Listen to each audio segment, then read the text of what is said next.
करके कहते हैं कि ठाकुर जी ने तो क्या किया, गोपियों के वस्त्र चुरा लिए। किंतु बात ऐसी नहीं है कि ठाकुर जी ने गोपियों के वस्त्र चुरा लिए। यहाँ पे ये समझने की बात है कि सबसे पहली बात तो ये कि जो गोपियों की आयु थी वो 4 या 5 वर्ष की थी, और 4 या 5 वर्ष का जो बालक होता है उसमें काम भाव तो नहीं होता।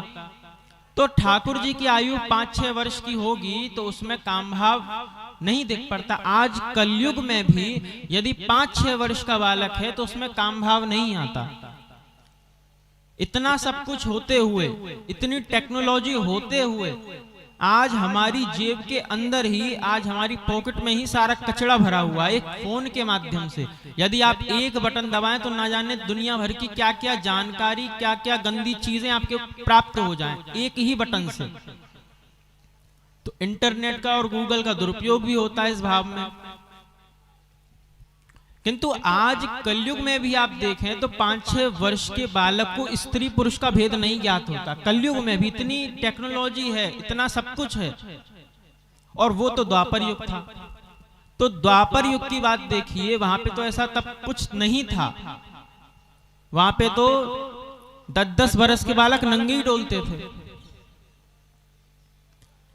ठाकुर जी ने वस्त्र चुराए, यहां पे ये समझना चाहिए कि ठाकुर जी हैं साक्षात ईश्वर और गोपियां हैं जीव, और उनके जो वस्त्र ठाकुर जी ने चुराए वो हैं अविद्या।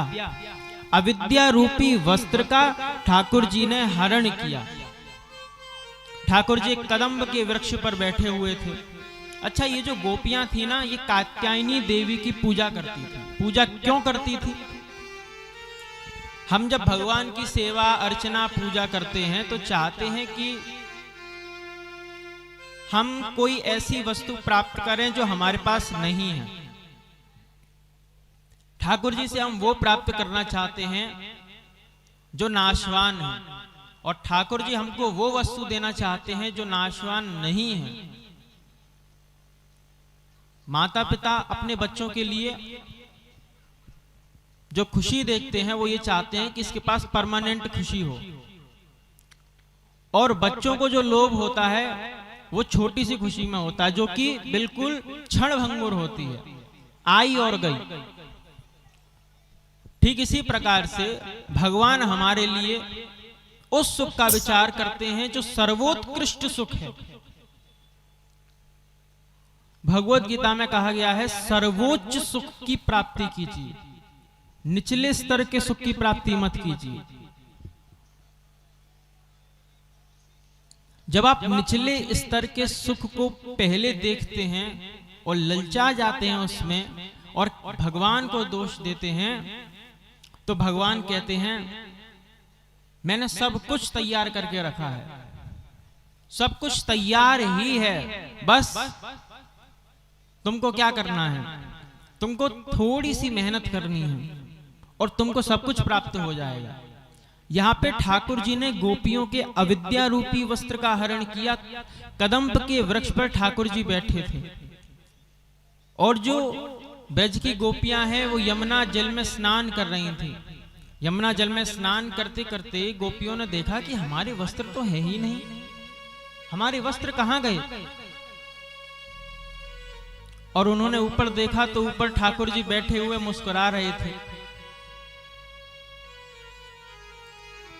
ठाकुर जी ने कहा कि आओ आकर के वस्त्र ले लो।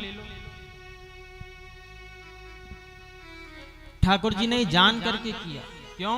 क्योंकि पहला तो आप कात्यायनी देवी की पूजा कर रही हैं, कात्यायनी देवी की आप पूजा कर रही हैं और उसमें भी जल के अंदर नग्न स्नान कर रही हैं, ये तो दोष है।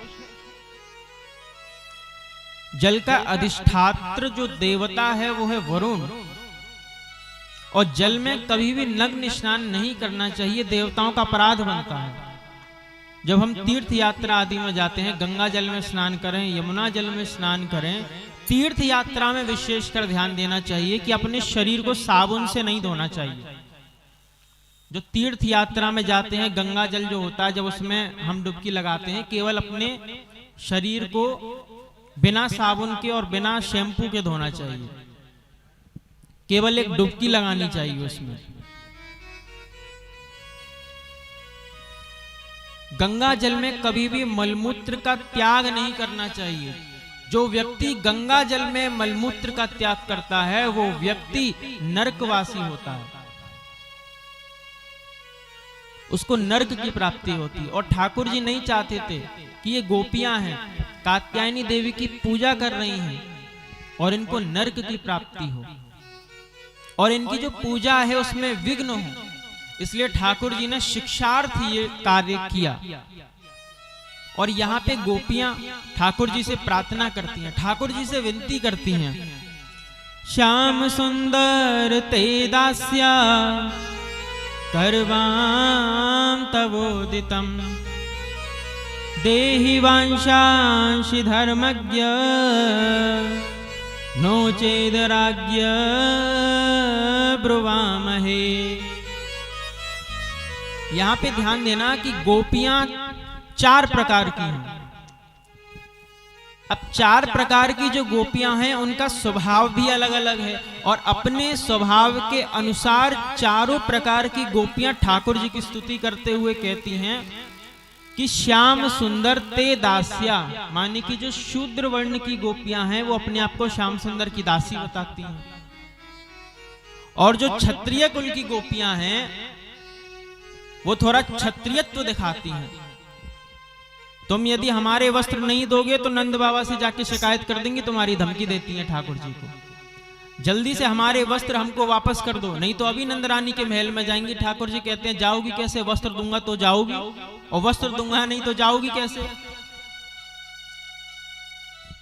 और जो वैश्य वर्ण की गोपियां हैं वो ठाकुर जी से थोड़ा मोल भाव करती हैं,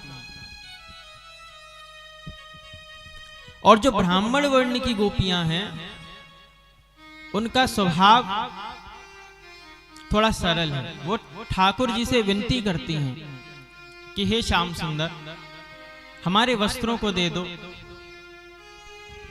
इस प्रकार से जब गोपियां ठाकुर जी से विनती करती हैं तो ठाकुर जी कहते हैं भवत्यो यदि मे दास्यो मयुक्तं वा करिष्यता अत्रागत्य स्ववांशांशी प्रतीच्छन्तु शुचिस्मताः। यदि गोपियों अपने आप को तुम मेरी दासी कहती हो तो जैसा मालिक कहता है दास को वैसा कार्य करना पड़ता है। तो यदि तुम ये मानती हो कि तुम मेरी दासी हो तो जो मैं कह रहा हूं वैसा करो, यमुना जल से बाहर निकलो और अपने वस्त्रों को लेकर के जाओ। अब यहां पे एक प्रश्न आता है कि आपने बताया कि ठाकुर जी ने जो वस्त्र लिए वो अविद्या रूपी वस्त्र हैं, किंतु जब ठाकुर जी ने अविद्या रूपी वस्त्र को लिया तो फिर उन्होंने गोपियों को वस्त्र को बाद में वापस भी तो किया, तो अविद्या रूपी वस्त्र को लेकर के फिर वस्त्र को वापस क्यों कर दिया? वापस नहीं करना चाहिए था। तो शुकाचार्य जी यहाँ पे वर्णन करते हैं नामय्या वेशितधियां काम कामाय कल्पते भर्जिता क्वथिता धाना प्रायो बीजाय नेष्यते। भर्जिता क्वथिता धाना, मैंने आपको एक धान दिया और आपसे कहा कि कोई ऐसी व्यवस्था कीजिए इस धान की कि इसको जमीन में गाड़ने से ये पुनः उगे ना। तो आप क्या करोगे उस धान का कि वो पुनः धरती से उपजाऊ ना हो? या तो आप उसका छिलका उतार दोगे, छिलका उतार दिया और धान को जमीन में गाड़ दिया तो फिर वो पुनः उगेगा नहीं, और या फिर आप क्या करोगे उस धान को भूंज दोगे। धान को यदि भूंज दोगे और जमीन में गाड़ दोगे तो धान फिर भी नहीं उगेगा। ये दो कार्य आप कर सकते हो। और आप कहो कि हम उस छिलके को फेविक्विक से चिपका दें तो भी नहीं उगेगा। स्वाभाविकी रूप से जो होगा वही उग पाएगा। तो जिस प्रकार से जो धान है यदि आप उसको भूंज दोगे तो वो पुनः नहीं उगेगा। ठीक उसी प्रकार से एक बार ठाकुर जी ने गोपियों के वस्त्र ले लिए और फिर उस अविद्या का नाश करके पुनः उनको दे दिया तो फिर उसमें कोई दोष नहीं आएगा। इसलिए वहां पे जब वस्त्रों को वापस दिया गया गोपियों को, तो वो अविद्या रूपी वस्त्र रह ही नहीं गया। अविद्या तो चली गई, फिर केवल विद्या आई। इस प्रकार से ठाकुर जी ने चीरहरण की लीला की।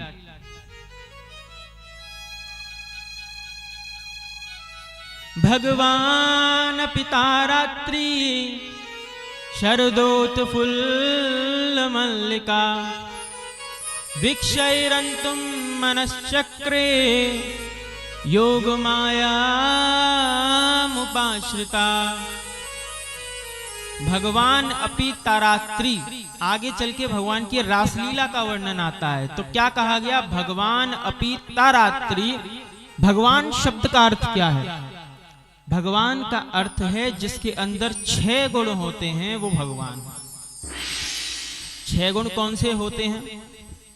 आपसे कोई पूछे कि भगवान क्या है, कौन है भगवान, तो जो बहुत ऐश्वर्यशाली हो, क्या वो भगवान है? तो आप कह सकते हैं कि इस पूरे ब्रह्मांड का या फिर इस पूरी धरती का जो कोई भी आपके अनुसार लगता हो, जो बड़ा ऐश्वर्यशाली व्यक्ति हो, हम कहेंगे कि वो भगवान है। या फिर जो बहुत अधिक बलवान हो, हम कहेंगे ये भगवान है। तो हो सकता है कि जिसके पास बहुत अधिक धन हो, आप कह दें कि हमारे लिए तो अंबानी जी भगवान है। जिसके पास बहुत अधिक बल हो या पोजीशन में बड़ा हो, तो आप कह दें कि हमारे लिए प्रधानमंत्री भगवान है। अपने अपने अनुसार व्यक्ति भावना करता है। यहां पे यदि आप ये कहें कि ऐश्वर्यशाली भगवान है या फिर धनवान भगवान है, किंतु आप जिस व्यक्ति को बता रहे हैं ये बल की और धन की अधिकता के कारण भगवान है, तो एक दिन उससे बल भी छिन जाएगा, शरीर वृद्ध हो जाएगा और बल रहेगा नहीं, फिर वो तो भगवान पुराना हो गया। अब नए भगवान की खोज करो। उसी व्यक्ति के पास एक दिन धन का भी अभाव हो जाएगा, क्योंकि धन सदैव तो रहने वाला नहीं है। विष्णु पुराण में बताया गया कि जिसके अंदर 6 ऐश्वर्य स्थायी रूप से रहते हैं, उसको भगवान कहते हैं। ऐश्वर्यस्य समग्रस्य धर्मस्य यशश्रिया ज्ञान वैराग्ययोश्चैव क्षणां भवितीरणाः। जिसके अंदर समस्त ऐश्वर्य है, उसके ऐश्वर्य को कोई छीन नहीं सकता उससे, उसके धन को उससे कोई छीन नहीं सकता, अलग नहीं कर सकता। वो सदैव धनवान रहेगा परमानेंटली। जो टेम्पररी बेसिस पे हो वो भगवान नहीं है, जो परमानेंट बेसिस पे है वो भगवान है। और क्या भगवान का कार्य है? उत्पत्तिं प्रलयं चैवा भूतानां गतिं गतिं वेत्ति विद्याम विद्याम च स वाच्यो भगवानिति। जो उत्पत्ति और प्रलय समस्त जीवों का देख रहा है निरंतर रूप से, वो भगवान है। जो उत्पत्ति का और प्रलय का व्यापार कर रहा है, उत्पत्ति प्रलयम चेवा भूतानाम गतिम गतिम, जो समस्त भूतों की उत्पत्ति और प्रलय देख रहा है। यहां पे भूत का अर्थ प्रेत वाला भूत नहीं है, जीवात्मा ही भूत है। पंचभूत पृथ्वी जल तेज वायु आकाश जिनको कहते हैं, तो ये पंचभूत।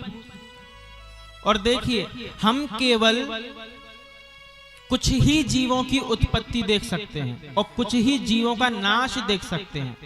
हमारे अधिकार की सीमा में ये नहीं है कि सृष्टि का प्रलय भी हो गया तो हम प्रलय तक समस्त जीवों को देखते रहें, नहीं देख सकते, क्योंकि हमारी मृत्यु की आयु भी मनुष्य जीवन में कितनी रहती है? अधिक से अधिक व्यक्ति 60 वर्ष, 70 वर्ष, 50 वर्ष इतना जी लेता है, कोई कोई 90 वर्ष, अधिक से अधिक 100 वर्ष जी लेगा, इससे अधिक क्या जिएगा। किंतु भगवान की आयु कोई निश्चित नहीं है, क्योंकि ठाकुर जी की न कभी मृत्यु होती है और न कभी जन्म होता है। जिस व्यक्ति की मृत्यु होती है और जिस व्यक्ति का जन्म होता है वो व्यक्ति अंत वाला होता है। ठाकुर जी आदि हैं और वो अनंत हैं, अनादि हैं और अनंत हैं। जो जीव है उसका जन्म होता है। ठाकुर जी अपनी लीला से आते हैं, अपनी माया शक्ति के प्रभाव से चले जाते हैं। तो ये भगवान शब्द का अर्थ है। भगवान अपीता रात्रि, रा शब्द का अर्थ है देने वाली, और इसमें तृण प्रत्यय जोड़ करके बना रात्रि शब्द। रात्रि शब्द की जो निष्पत्ति हो रही है वो तृण प्रत्यय को जोड़ करके हो रही है। तो जो देने वाली है वो रात्रि, और रात्रि क्या देने वाली है? अनंत सुख देने वाली है। आज ठाकुर जी के सम्मिलन का यहां पे एक प्रश्न बन सकता है, क्या ठाकुर जी ने जो रासलीला ठाकुर जी करेंगे उसमें तो मन की आवश्यकता पड़ेगी, तो क्या ठाकुर जी ने मन बनाया रासलीला करने का? तो यहां पे ध्यान देंगे कि श्लोक में चक्रे शब्द का प्रयोग किया गया है, जहां पर मन बनाया जाए अपने लिए या फिर अन्यों के लिए। दो धातु होती हैं व्याकरण में, आत्मनेय पद और परस्मेय पद, ये दो धातु होती हैं। यदि ठाकुर जी ने गोपियों के लिए या फिर भक्तों की इच्छा के लिए, उनको संतुष्टि के लिए मन बनाया होता तो चक्रे के स्थान पर चकार शब्द का प्रयोग होता। तो यहां पे ठाकुर जी ने जो मन बनाया है वो अपनी इच्छा से बनाया है, इसलिए यहां पे आत्मनेपद धातु का प्रयोग किया गया है।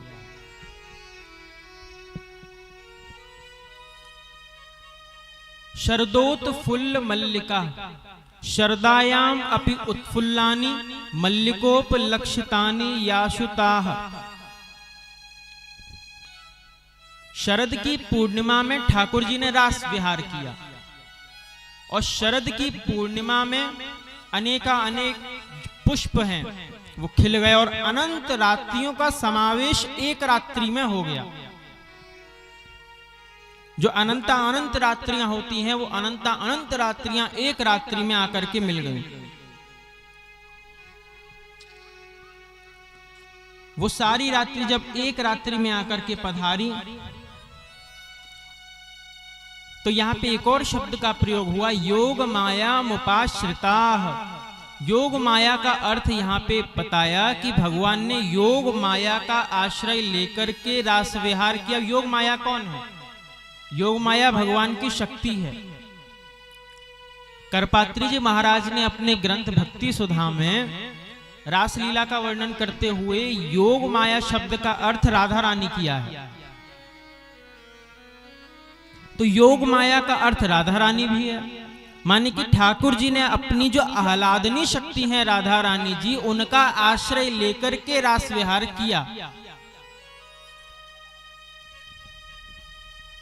तदोडुराज ककुभा करेर्मुखम प्राच्या विलिम्पन्न रूणेन शान्तमयी साचर्षणीनामुद्गाच्छ चोम्रजन् प्रिय प्रियाया इव दीर्घ दर्शना। तदोडुराज, आकाश मंडल में अनेकानेक ताराएं, रात्रि में तारे चमकते हैं, और उन सभी नक्षत्रों का जो स्वामी है वो कौन है? चंद्रमा। तो क्या कहा गया? उडूनाम तारका नाम राजा या उडूषु राजता इति उडुराज। जो उडुराज है वो उदित हुआ। कैसे उदित हुआ? तो बताया गया चर्षणी नाम। चर्षणी का अर्थ औषधि भी होता है। चर्षणीनाम ब्रजांगना जनानाम शोका अपनोद नेना, माने की ब्रजांगनाओं के शोक की निवृत्ति करते हुए आकाश मंडल में चंद्रमा का उदय हुआ। और इसी की उपमा ठाकुर जी से दे दी। जिस प्रकार से चंद्रमा की जो शीतल किरणें हैं, जब सूर्य का ताप लगता है तो चंद्रमा की शीतल किरणों के प्रभाव से सूर्य का ताप हमको जला नहीं पाता, शांत हो जाता है।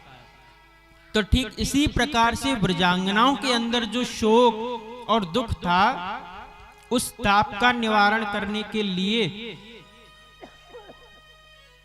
जो ठाकुर जी हैं, उन्होंने रास का मन बनाया और ठाकुर जी रास विहार करने के लिए पधारे।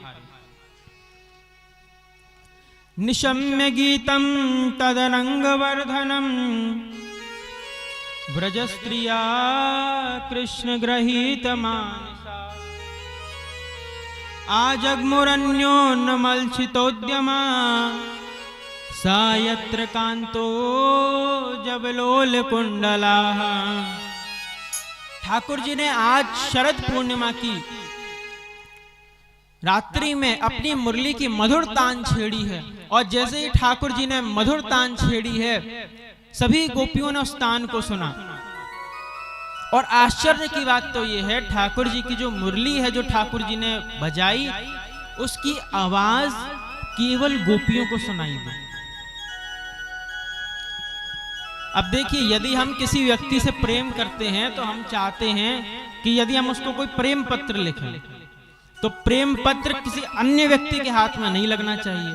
अन्य व्यक्ति के हाथ में लग गया तो उसको हमारा सीक्रेट पता चल जाएगा। यदि आप संसार का प्रेम देखेंगे तो संसार में जब व्यक्ति प्रेम करता है तो वो भी गुप्त रूप से अपनी प्रेमिका को मिलता है, और नाना प्रकार के यदि लोग भी बैठे होंगे तो नेत्रों के कटाक्ष से कुछ ना कुछ कहता है, हाव भाव से, अपने नेत्र रूपी कटाक्ष से कुछ कहने का प्रयास करता है अपनी प्रियतमा से। तो ठाकुर जी ने जैसे ही वंशी बजाई अपनी, इस वंशी की जो ध्वनि है वो अन्य किसी को सुनाई नहीं दी, क्योंकि ये जो वंशी है, प्रेम रूपी वंशी का जब वादन हुआ तो ये केवल गोपियों को सुनाई दी। गोपियों ने इसकी आवाज को सुना, और जैसे ही गोपियों ने इसकी आवाज को सुना, कोई गोपी जो है दुग्ध धो रही थी, कोई गायों का दूध निकाल रही थी, और गायों का दूध निकालते हुए भागी कि ठाकुर जी का बुलावा आया है। दोहंत्यो भी ययौ काश्चित् दोहम हित्वा समुत्सुकाः पयोधिश्रित्य संयाव अनुद्वास्या पराययौ।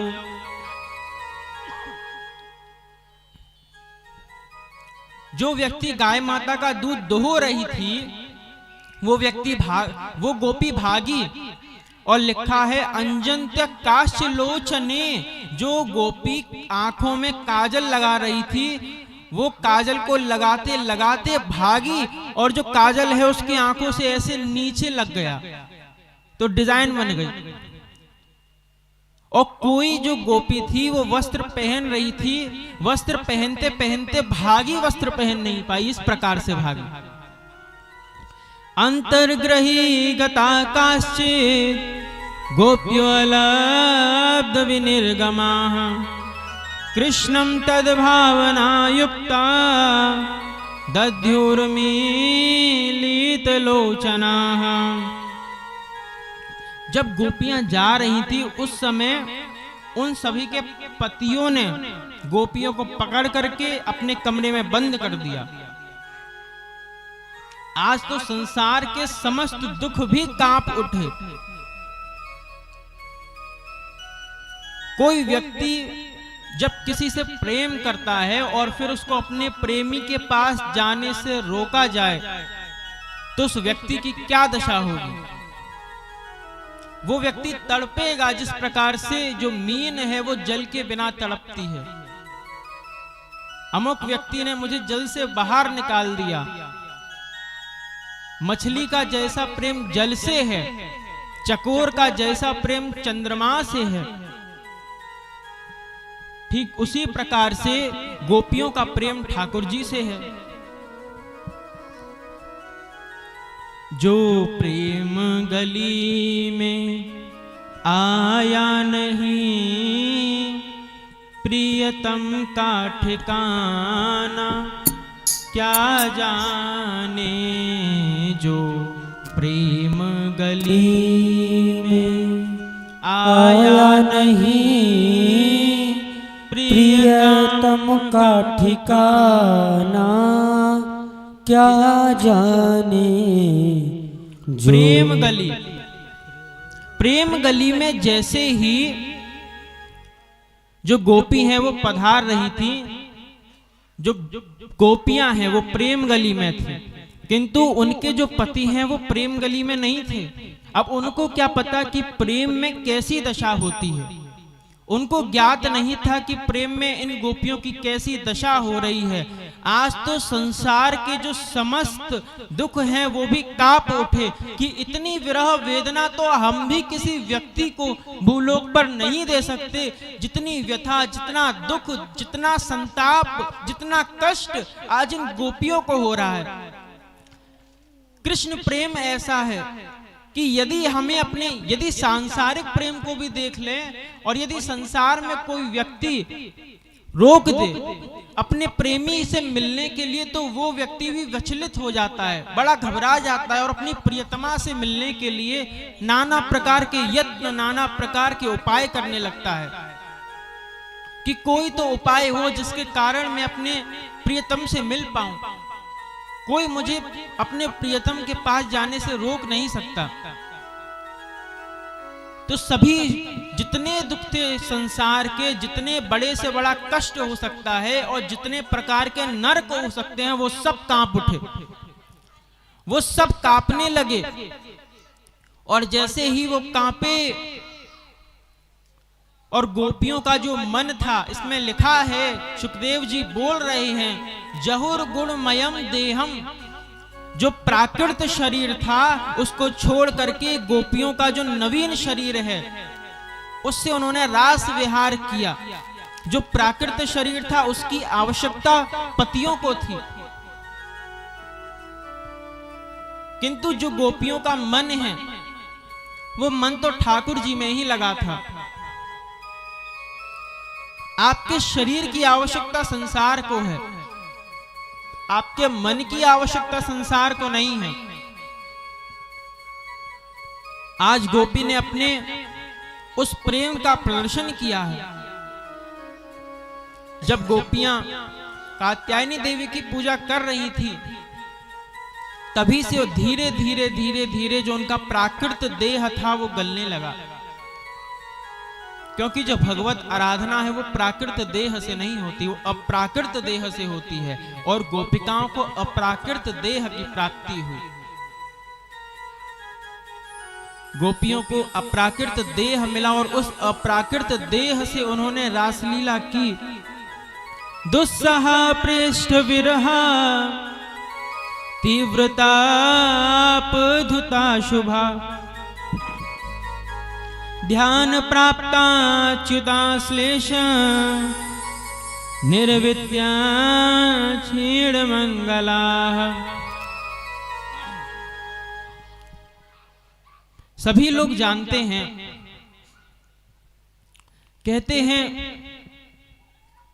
कि जो पति है वो बाहर जाता है, परदेश में जाता है, धन कमा करके लाता है, उसको लगता है कि मैं अधिक परिश्रम कर रहा हूं, पत्नी का उतना परिश्रम नहीं है। क्यों? क्योंकि वो तो घर में रहती है, घर की गृहिणी है, तो घर में अधिक परिश्रम तो उसको होता नहीं होगा। किंतु ऐसी बात नहीं है। चैतन्य महाप्रभु का आप चरित्र पढ़ें। चैतन्य महाप्रभु जी ने जब सन्यास धारण किया तो उसमें विष्णु प्रिया जी जो उनकी पत्नी थी, उन्होंने कितने दुख उठाए। सबसे पहली बात तो ये कि जिसके पति ने सन्यास ले लिया हो उस पत्नी पर क्या बीतेगी। विष्णु प्रिया जी अपने हृदय पर पत्थर रख करके उन्होंने अपना पत्नी धर्म निभाया। चैतन्य महाप्रभु सन्यास के लिए चले गए, किंतु पति की एक आखिरी निशानी उनको चाहिए थी जिसके सहारे वो अपने देह को धारण कर सके। क्योंकि जब प्रेम की उत्कृष्टता होती है, जब प्रेम बढ़ता जाता है, तो प्रेम ऐसा होता है कि व्यक्ति अपने प्रिय के बिना देह को धारण करने में असमर्थ हो जाता है। केवल उसी का चिंतन होता है, केवल उसी की याद आती है। विष्णु प्रिया जी को सदैव चैतन्य महाप्रभु जी की याद आती रहती है। महाप्रभु जी ने तो सन्यास ले लिया, आखिरी निशानी के रूप में चरण पादुका चैतन्य महाप्रभु ने अपनी पत्नी को दी। वो देह धारण कर सके इस भाव से एक बार वो पधारे और चरण पादुकाएं दी। उन चरण पादुकाओं को लेकर के विष्णु प्रिया जी सदैव चैतन्य महाप्रभु की ही भक्ति करती रहती, निरंतर चैतन्य महाप्रभु की भक्ति करती। और भक्ति करते करते उनका एक शिष्य भी था जिसका नाम था वंशीवदन, और वंशीवदन की भी मृत्यु हो गई। और चैतन्य महाप्रभु जब सन्यास आश्रम में थे तब उनको खबर प्राप्त हुई कि अब चैतन्य महाप्रभु जी ने भी अपना जो प्राकृत देह है उसका त्याग कर दिया है और वो अपने धाम को पुनः वापस चले गए हैं। अब विष्णु प्रिया जी तो तड़पने लगी, हा नाथ, हा प्राणनाथ। जब इस प्रकार से विष्णु प्रिया जी अधिक वेदना से व्याप्त उनका हृदय हो रहा था, उस समय ठाकुर जी ने, चैतन्य महाप्रभु जी ने विष्णु प्रिया जी को दर्शन दिए और कहा कि कुछ समय तक तुम्हें अभी और ये देह धारण करना है। जिस नीम के वृक्ष के नीचे मेरा जन्म हुआ था, उस म के वृक्ष में, उसी नीम के वृक्ष के समीप मेरी काष्ठ की मूर्ति का निर्माण करो, वहीं पर आकर के मैं रहूंगा। ऐसा आदेश महाप्रभु जी ने विष्णु प्रिया जी को दिया। वहां पे मंदिर का निर्माण हुआ और उसका कार्य और उसका देखभाल माता विष्णु प्रिया जी ने अपने भाई को और उनके पुत्र को दे दी। अब माता विष्णु प्रिया जी जो हैं वो केवल बंद कमरे में रहते हैं, किसी को उसके अंदर आने नहीं देती, प्रवेश नहीं, और अपनी तपस्या बढ़ाती जाती। और कैसी तपस्या, आपको सुनकर के आश्चर्य होगा कि माता विष्णु प्रिया जी की कितनी कठोर तपस्या थी। माता विष्णु प्रिया जी जो 3 प्रहर होते हैं, 3 प्रहर तक हरे कृष्ण और हरे कृष्ण महामंत्र का जाप करती। महामंत्र का जाप करते करते 32 अक्षर वाला जो ये मंत्र है, विष्णु प्रिया जी निरंतर इसका जाप करती और 3 प्रहर करती। और 3 प्रहर में एक मंत्र पूरा होते ही हरे राम राम राम हरे हरे, हरे कृष्ण कृष्ण कृष्ण हरे हरे, एक मंत्र जैसे ही पूरा हुआ, एक चावल का दाना कटोरी में डाला। फिर दूसरी बार जाप किया तो दूसरी बार एक चावल का दाना डाला। और 3 प्रहर तक जाप करते करते जितने चावल के दाने एक पात्र में एकत्रित हो गए, उतने ही चावल के दानों को पकाती, बिना दाल के, बिना नमक के उन्हीं चावल के दानों को पाती और कुछ चावल के दाने प्रसाद के रूप में भक्तों के लिए छोड़ देती। आप सोच सकते हैं कि 3 प्रहर तक 32 अक्षरों का मंत्र जाप करने से और एक चावल का दाना डालने से उसमें कितने चावल के दाने आते होंगे और कितना विष्णु प्रिया जी पाती होंगी और उसमें से कुछ प्रसाद छोड़ देती भक्तों के लिए। कितना कठोर तप कर रही थी, अपने शरीर को सुखा रही थी, कुछ पाती नहीं थी। उनकी माता जी ने भी देह त्याग कर दिया। जो चैतन्य महाप्रभु जी की माता थी, माता शची, उन्होंने भी देह का त्याग कर दिया, केवल अकेली रहते, किसी को अपने दर्शन करने नहीं देते। नित्यानंद महाप्रभु जी की जो 2 पत्नियां थी, नित्यानंद महाप्रभु जी पहले सन्यास आश्रम में थे, किंतु बाद में महाप्रभु जी की आज्ञा से नित्यानंद महाप्रभु जी ने गृहस्थ आश्रम को स्वीकार किया। उनकी पत्नियां और नित्यानंद महाप्रभु ने भी अपने देह का त्याग कर दिया था, वो भी धाम को पधार गए थे। उनकी पत्नियों को जब ये खबर मिली कि विष्णु प्रिया जी ने इस प्रकार का कठोर तप कर रही हैं, तब वो उनसे जाकर के भेंट की। सीता माता के साथ वो वहां पे पहुंची और कहा कि आप इतना कठोर तप क्यों कर रही हैं? कष्ट होता है ये देखकर कि आप इतना कठोर तप कर रही हैं। उन्होंने कहा कि नित्यानंद महाप्रभु ने संन्यास लिया था, बाद में हमको ज्ञात हुआ कि वो गृहस्थ आश्रम में चले गए। आप अपने पति की आज्ञा का पालन कर रही हैं देवी, और मैं अपने पति की आज्ञा का पालन कर रही हूं। इस प्रकार से कहते कहते माता विष्णु प्रिया रुदन करने लगती, रोने लगती। और एक दिन विरह की वेदना इतनी बढ़ी विष्णु प्रिया जी के चित्त में कि वो जब चिल्लाने लगी कि नाथ कहां हो, तो जहां पे चैतन्य महाप्रभु के मंदिर का निर्माण करवाया गया था, उसी मंदिर में माता विष्णु प्रिया जी गईं। उस मंदिर के पट खोले गए और जब देखा विष्णु प्रिया जी ने मंदिर के अंदर जाकर के, और मंदिर के पट बंद कर दिए गए, विष्णु प्रिया जी भी चैतन्य महाप्रभु के धाम चली गई। भगवान के धाम उसी शरीर के साथ विलोप हो गई। और मंदिर के पट खोल करके जब सभी लोगों ने देखा तो वहां पे विष्णु प्रिया जी थी ही नहीं। ऐसा सर्वोत्कृष्ट तप माता का, सर्वाधिक जो तपस्या होती है वो माता की ही होती है।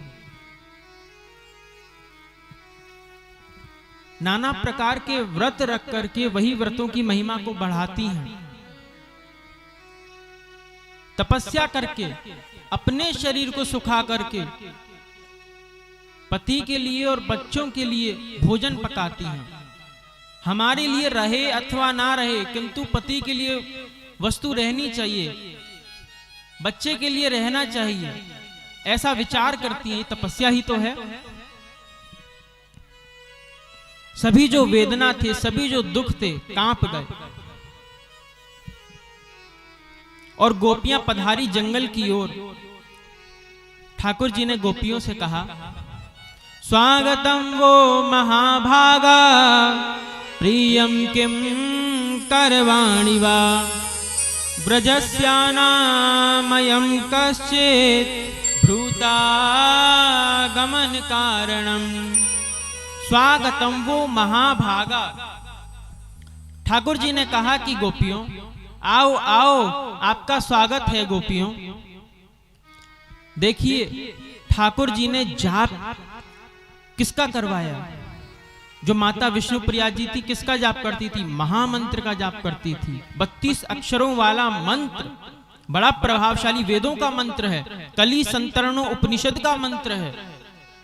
और ये जो मंत्र है वेदों का मंत्र है, सबका अधिकार इस मंत्र पे नहीं है। चैतन्य महाप्रभु ने हरे कृष्ण पहले किया, हरे राम बाद में किया, क्योंकि हरे राम पहले हर कोई नहीं जप सकता। अब इसके लिए शुद्धि चाहिए, स्नान करना पड़ेगा। किंतु यदि आप जपते हैं हरे कृष्ण कृष्ण कृष्ण हरे हरे, हरे कृष्ण कृष्ण कृष्ण हरे हरे, हरे राम राम राम हरे हरे, हरे कृष्ण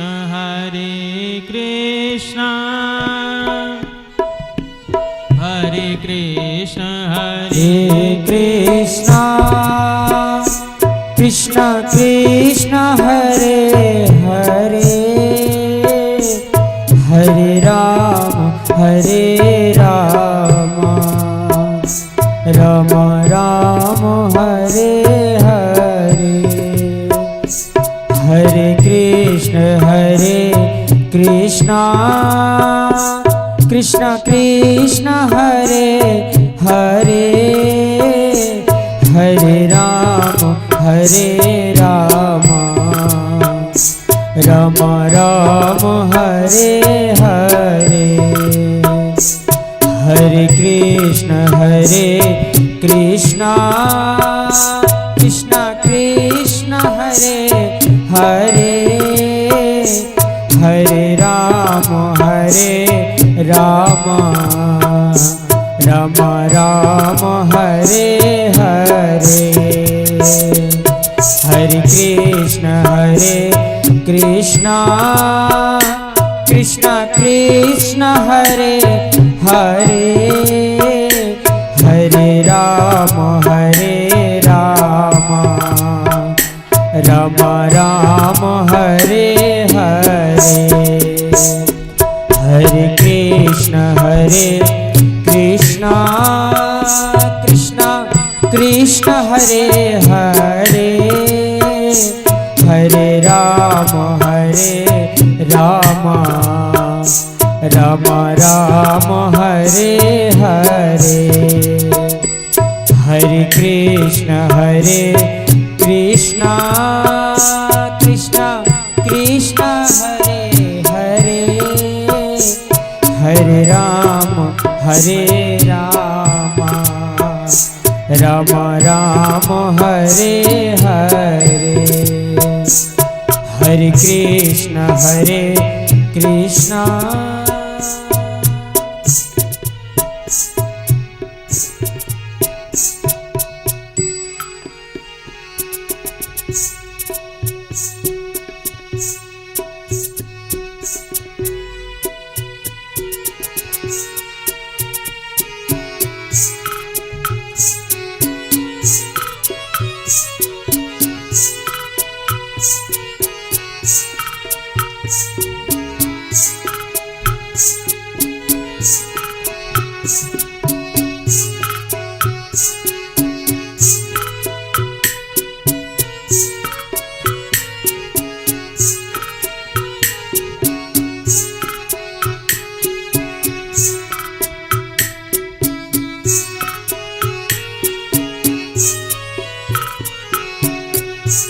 हरे कृष्ण हरे कृष्ण कृष्ण कृष्ण हरे हरे हरे राम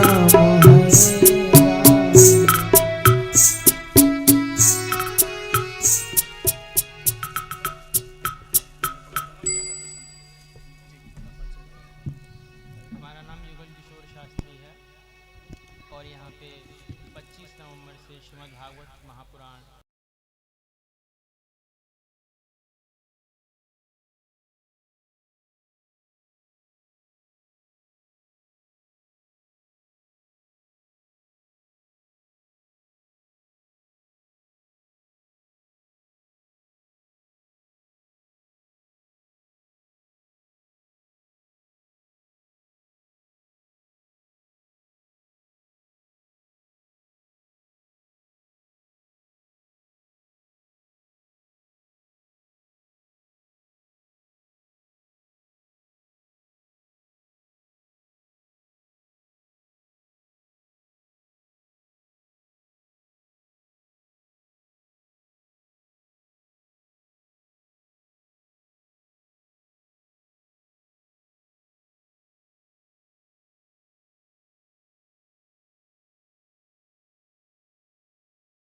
हरिदास दुलारी श्यामा प्यारी कुंज बिहारी जय जय श्री हरिदास दुलारी श्यामा प्यारी कुंज बिहारी जय जय श्री हरिदास दुलारी। ठाकुर जी ने गोपियों से कहा, स्वागतम वो महाभागा प्रियम किम करवाणि वा व्रजस्यानामयं कृश्चित् ब्रूतागमन कारणम। हे गोपियों, आप सभी का स्वागत है। बताइए तो आप यहाँ पर किस प्रयोजन से पधारी? कहीं आप यहाँ पे वन की सुंदरता देखने के लिए तो नहीं आई हैं? देखिए चंद्रमा कितनी शीतलता से आकाश मंडल में चमक रहा है, कहीं आप उसकी शीतलता लेने के लिए तो नहीं आई हैं। किंतु गोपियों, आपको इस प्रकार से यहाँ अकेले वन में नहीं आना चाहिए। देखिए स्त्रियों के लिए बताया गया है, स्त्रियों को कभी खुला नहीं छोड़ा गया। शास्त्रों ने आज्ञा दी है कि जब स्त्री छोटी हो, बाल अवस्था में हो, तो पिता उसकी रक्षा करे, और जब वो थोड़ी युवा हो तो भाई के संरक्षण में रहे, और जब वो वृद्ध हो तो पति के बालकों के, अपने पुत्र के संरक्षण में रहे। इस प्रकार से स्त्रियों को कभी खुला नहीं छोड़ा गया, स्वतंत्र नहीं छोड़ा गया, शास्त्रों ने आज्ञा दी है। तो यहाँ पे ठाकुर जी ने यही बात कही कि गोपियों, आज तुम यहाँ पे क्यों पधारी हो और क्या तुम्हारा प्रयोजन है? दृष्टम वनम कुसुमितम राकेश कर रंजितम, क्या चंद्रमा को देखने के लिए पधारी हो? दुश्शीलो दुर्भगो वृद्धो जड़ोरोग्य धनोऽपि वा पतिः स्त्रीभिर्नहातव्यो लोकेप्सुभिर्पातकी।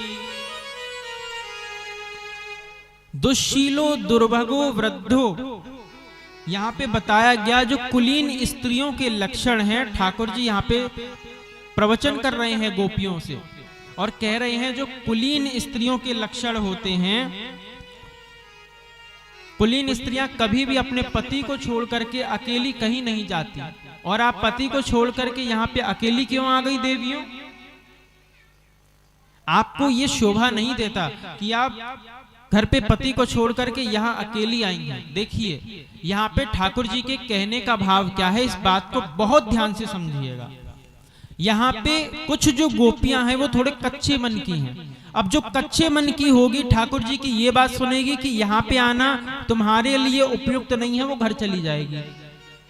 और जो गोपी पक्के मन की होगी वो ठाकुर जी के लिए वहीं रुकेगी, क्योंकि परम पति तो मेरा वही है। ठाकुर जी आप परीक्षा कर रहे हैं। जो ठाकुर जी ने यहाँ उपदेश दिया है कि स्त्री को अकेले नहीं जाना चाहिए, वो उपदेश तो ठीक है, ये बात सही है, किंतु किसके लिए? जो सामान्य स्त्री है, जैसे कि हम आप सभी।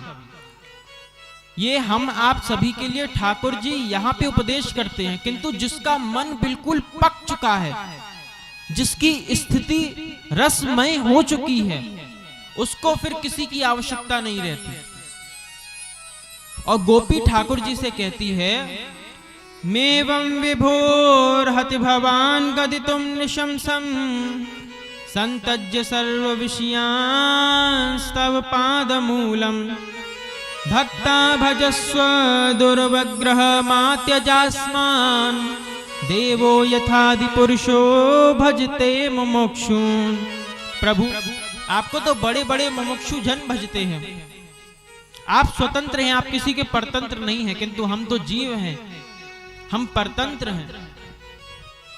आपने सब कुछ बताया, आपने सब कुछ बोला, किंतु हम आपसे कुछ कहना चाहती हैं।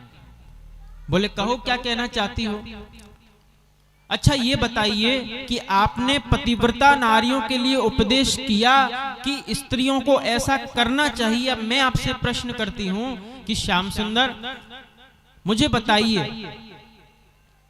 कि यदि पति परदेश में गया हो तो स्त्री का क्या कर्तव्य है? ठाकुर जी ने बताया कि स्त्री का कर्तव्य बनता है कि यदि पति परदेश में गया है तो अधिक किसी से हंसे नहीं, अधिक किसी से बोले नहीं, और अधिक है तो मिट्टी की प्रतिमा जो है वो पति की बना ले और उसकी सेवा करती रहे। तो मिट्टी रूपी पति की जो पत्नी सेवा कर रही है, और मान के चलिए परदेश में गया हुआ जो पति है और वो वापस आ जाता है, बाहर से खटखटा रहा है कि दरवाजा खोलो, मैं वहां न जाकर के उस प्रतिमा रूपी पति की पूजा कर रही हूं, क्या ये उचित है? ठाकुर जी ने कहा नहीं, बिल्कुल नहीं। क्यों? क्योंकि जब तुम्हारा असली पति आ गया है तो प्रतिमा की पूजा करने की क्या आवश्यकता है? गोपियों ने कहा बस उत्तर आपने दे दिया। हम जो पूजा कर रही थी उस पति की, वो सब प्रतिमाएं हैं, और परम पति तो हमारे आप हैं। जब आपकी प्राप्ति हो गई, आप हमको मिल गए, तो अब प्रतिमाओं की पूजा करनी क्यों? अब ठाकुर जी यहां पे कुछ बोल ना सके। ठाकुर जी समझ गए कि गोपियों का मन जो है वो पक चुका है इनका। चित्तम सुखेन भवता परितम ग्रहेषु यन्निर्विशत्युत करावपि ग्रकृत्यै पादो पदम न चलतस्तव पादमूला यामा कथम व्रजमथो करवाम किं वा। चित्तम सुखेन, हमारे चित्त को तो आपने अपनी वंशी के माध्यम से अपने वश में कर लिया है प्रभु। अब हमारे ऊपर किसकी चले? आप यदि कहो कि चित्त को ग्रह कार्यों में लगाओ, तो चित्त को ग्रह कार्य में लगाएं कैसे? क्योंकि वंशी बजा करके आपने हमारे चित्त को अपने मन में बसा लिया है। अब हम कोई भी कार्य करें, यदि देखिए, यदि आप ऐसा कहो कि अपने हाथों से सेवा करो या अपने पैरों से सेवा करो, किंतु जब जो चित्त है वही नहीं लग रहा, तो हाथ कैसे सेवा करें? जब चित्त लगता है तो हाथ भी वहीं जाते हैं और पैर भी वहीं जाते हैं। मन में हम विचार कर रहे हैं कि आज वृंदावन जाना है, बिहारी जी के दर्शन करने हैं, तो हाथों से बिहारी जी के लिए माला लेंगे और चरणों से चल करके ठाकुर जी के धाम में जाएंगे, क्योंकि चित्त वहां लगा है। तो हमारा चित्र ग्रह कार्यों में लगे कैसे? चित्त को आपकी वंशी ने चुरा लिया है। तो ना तो हम हाथों से सेवा कर सकती हैं और ना पैरों से चल करके ग्रह में जा सकती हैं। यामक कथम व्रजमथो करवाम किं वा, हम क्या करें? रासपंच अध्याय का ये जो श्लोक है, ये मैंने पहले बताया था कि इसका अर्थ मैं तब बताऊंगा जब रासपंच अध्याय की कथा आएगी। तो आज मैं उस श्लोक का अर्थ बताऊंगा जो मैंने बीच में छोड़ दिया था। ये जो श्लोक है रासलीला का, ये शंकास्पद बना रहता है लोगों की दृष्टि में।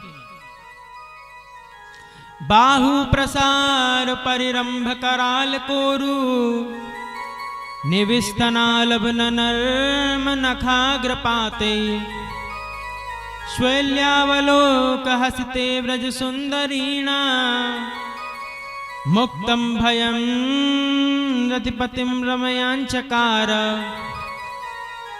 ये जो श्लोक है सभी का शंका का कारण बना रहता है। इसका कारण क्या है?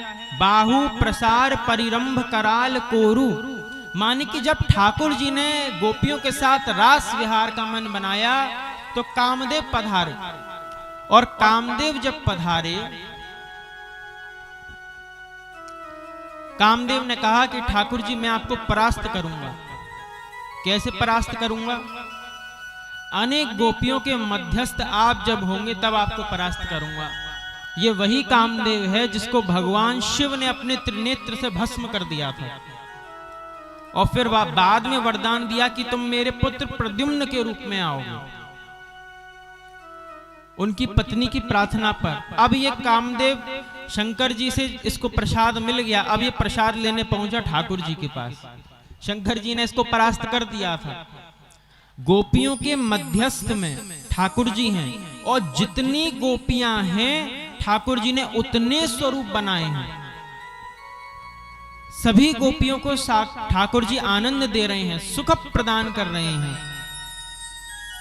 तो यहाँ पे बताया गया कि ठाकुर जी गोपियों के निवि, स्तन इत्यादि इस प्रकार के जो शरीर के अंग हैं उनका स्पर्श करते हैं। इसका भाव क्या है? तो जो काम है वो स्त्रियों के इन्हीं अंगों में बैठा रहता है। तो यहाँ पे बताया जो कामदेव हैं वो गोपियों के जो अंग हैं उनमें आकर के बैठ गए, जिससे कि श्री कृष्ण को परास्त कर सके। किंतु श्री कृष्ण आज गोपियों के ही मध्यस्थ होकर के काम को पराजित करते हैं। और जो लाखों गोपियों के मध्यस्थ होकर के काम को पराजित करे, उसमें काम का भाव आ सकता है क्या? अनेका अनेक ब्रज की गोपियां हैं और कामदेव जो है वो स्वयं परास्त हो गया, ठाकुर जी यहां परास्त नहीं हुए। कामदेव ने गोपांगनाओं का जो शरीर है उसको अपना दुर्ग बनाया, उसमें जाकर के विराजित हो गया। कामदेव ने सोचा गोपियों के शरीर में जाकर के बैठ जाऊंगा, इनके शरीर में बैठ करके मैं ठाकुर जी को परास्त कर दूंगा। किंतु कामदेव ऐसा कर ना सका। रास विहार चल रहा था और बीच रास में से ठाकुर जी को अंतर्धान होना पड़ा। ठाकुर जी अंतर्धान क्यों हुए? यहां पे गोपियों को विरह होने लगा। देखिए, विरह की जो दशा होती है, जब प्रेमी से हमारा सम्मिलन होता है, जब हम प्रेमी से मिलते हैं, तो मिलते में जब संयोग होता है तो प्रेमी केवल हमको एक ही स्थान पर दिखाई पड़ता है। किंतु जब हमारा प्रेमी से वियोग होता है तो यत्र तत्र सर्वत्र हमको केवल प्रेमी ही दिखता है। उसी की याद में जो नेत्र हैं वो अश्रु पात करते रहते हैं। जो गोपियां हैं उनके साथ भी यही हुआ। जब श्री कृष्ण उनके पास थे तब एक ही स्थान पर कृष्ण को देख रही थी, किंतु जब श्री कृष्ण से विरह हुआ तब अनेकों स्थान में श्री कृष्ण का दर्शन करने लगे। अनेक स्थान पर गोपियों ने ठाकुर जी का दर्शन किया। गोपियां इस प्रकार से ठाकुर जी का दर्शन कर रही थी स्थान स्थान पर, और ठाकुर जी जब रास में से अंतर्धान हुए, गोपियों की विरह वेदना इतनी हुई कि ठाकुर जी की विरह वेदना को अब सहन नहीं कर पा रही गोपियां, क्योंकि गोपियों के अंदर अहंकार आ गया। गोपियां सोचने लगी ठाकुर जी तो हमारे साथ रास कर रहे हैं, देखो। गोपियों ने ये विचार किया कि हमारे अंदर कुछ विशेष है, हमारे अंदर कुछ विशेषता है, हमारे सौंदर्य को, हमारे माधुर्य को देख करके ठाकुर जी हमारे ऊपर रीझे। किंतु ठाकुर जी न किसी का सौंदर्य देखते हैं, न किसी का माधुर्य देखते हैं। अरे जिस ठाकुर जी ने आपको सौंदर्यवान बनाया है, वो ठाकुर जी आपके सौंदर्य को देखेंगे? ये तो अहंकार है। गोपियों ने भी ऐसा विचार किया कि ठाकुर जी हमारे सौंदर्य से मोहित हो गए हैं। ठाकुर जी ने सोचा गोपियों को अहंकार हो गया है, अब इसका नाश करना पड़ेगा। अब समय आ गया है कि गोपियों के पास से अंतर्धान हुआ जाए। संगम विरह विकल्पे वर्मीह विरहो न संगमस्तस्या संगे शैव तथेका त्रिभुवनम अपि तन्मयम विरहे। जो गोपियों को विरह वेदना हुई, काव्य प्रकाश में ऐसा लिखा है कि ठाकुर जी भी राधा रानी जी के अभाव में सर्वत्र राधा रानी का ही दर्शन करते हैं। उनको सर्वत्र किशोरी जी दिखाई पड़ती हैं।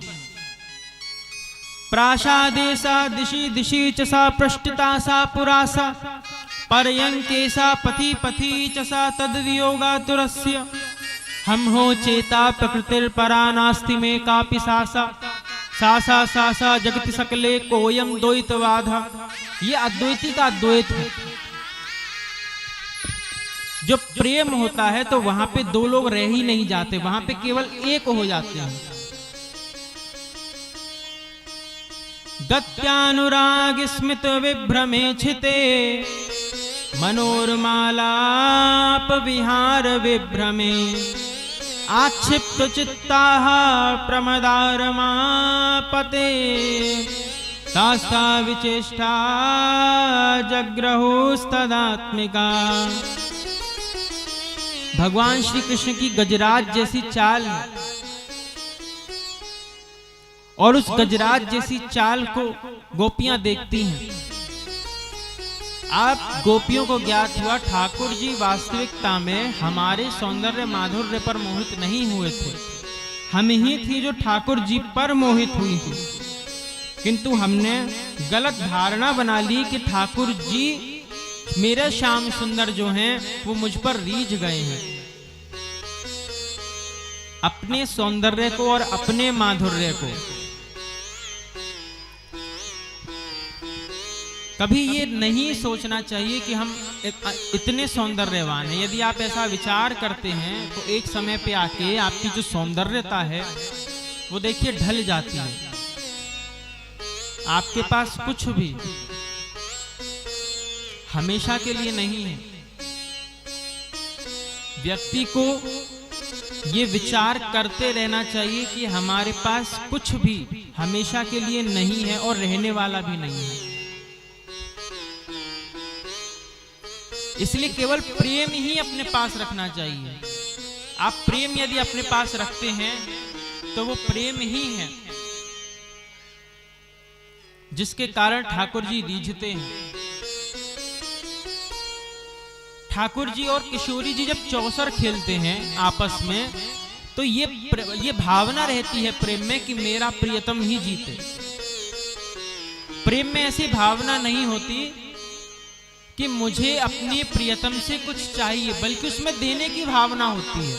मैंने आपको बताया था ना, नंदोत्सव में महाराज नंद की देने की भावना हुई, लेने की भावना नहीं हुई। ठाकुर जी का जन्म हुआ, ठाकुर जी के प्रेम में नंद बाबा ने लुटाया है। जब हमको प्रेम होता है, ये प्रेमी का लक्षण है। जब हम किसी से प्रेम करते हैं तो देने की भावना रखते हैं, उससे लेने की भावना नहीं रखते। और ये भावना हम बनाते भी नहीं हैं, ये भावना स्वतः आ जाती है। और यही भावना का उदय यदि ठाकुर जी के लिए स्वतः आ जाए तब बात बनेगी। किंतु ठाकुर जी के साथ हम छल करते हैं।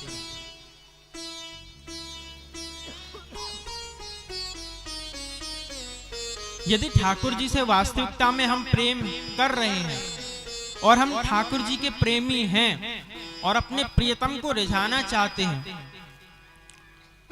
तो उनसे हम मांगेंगे नहीं, जो उनको प्रिय होगा वो देंगे। जो उनको प्रिय होगा अपने प्रियतम के लिए हम वो कार्य करेंगे। जैसे कि हमारे बालकों को जो प्रिय होता है हम अपने बालकों के लिए वो कार्य करते हैं। क्यों? क्योंकि हमारे बालक को ये अच्छा नहीं लगता तो ये नहीं, इसके लिए ये वस्त्र लेना है। हमारे बालक को ये खिलौना अच्छा नहीं लगता, इसके लिए ये लेना है। पति को ये भोज्य पदार्थ अच्छा नहीं लगता, पति के लिए ये भोज्य पदार्थ बनाना है। पत्नी को ये वस्तु अच्छी नहीं लगती, पत्नी के लिए अमुक वस्तु लेनी है। तो ये स्वाभाविक रूप से प्रेम की प्रवृत्ति आ जाती है जब किसी से आप प्रेम करते हैं। तो जब आप ठाकुर जी से वास्तविक प्रेम करेंगे तो वो प्रेम का जो स्वाभाविक स्वरूप है आपके अंदर आ जाएगा, आपको दिखावा करना नहीं पड़ेगा। आजकल व्यक्ति क्या करते हैं, प्रेम का दिखावा करते हैं, प्रेम का नाटक करते हैं ठाकुर जी से कि हम प्रेमी हैं। और प्रेम दिखाते कैसा है, ठाकुर जी को कुछ भी भोग में लगा देते हैं और भोग में लगा करके तर्क क्या देते हैं कि हम प्रेमी हैं, ठाकुर जी प्रेम से स्वीकार कर लेंगे। कोई व्यक्ति मोमोज खा रहा है तो कह देगा मोमोज मुझे प्रिय, इसलिए ठाकुर जी को जबरदस्ती ठाकुर जी को प्रिय करवाना चाहते हैं। ठाकुर जी ने यदि कह दिया कि मुझे प्रेम से जो कुछ चढ़ाओ मैं स्वीकार करता हूं, तो गीता जी में पत्रम पुष्पम फलम तोयम यो में भक्त्या प्रयश्चति कहा गया। गीता में यह नहीं कहा गया कि आप मेरे को मोमोज चाउमीन चढ़ाओ।